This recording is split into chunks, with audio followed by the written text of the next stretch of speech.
cette Equita Lyon 18e édition. Et la Société hippique française vous permet justement de voir les jeunes chevaux.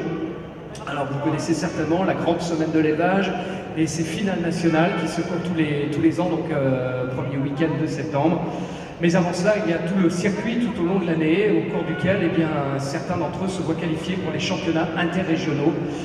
Chacune des régions donc a son lot de champions. Et à l'occasion d'Equita Lyon, tous ces championnes et champions d'ailleurs, viennent nous rejoindre pour participer au final indoor, donc les champions des champions. Alors une épreuve ou un championnat qui se court en 2 actes, une première manche cet après-midi, et puis on retrouvera tous ceux qui montent une nouvelle fois. En cas d'égalité de points, vous voyez qu'il y a aussi un chronomètre pour départager les éventuels ex-aequo.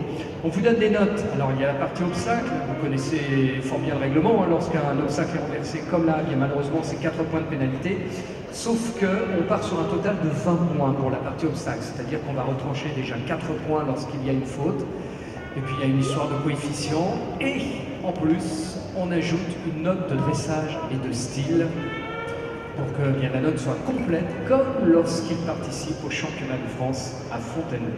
Voilà les règles du jeu de ce championnat des CIR, ici, l'Equita Lyon pour le cru 2012. Alors voici justement les premières notes, celles de Stardust Guidon. 40 pour la partie obstacle, 15 pour le dressage, 16 pour le style, 71 points, 35,89 pour le chronomètre. Et bien sûr vos applaudissements pour saluer donc ce que vous avez eu le plaisir de voir.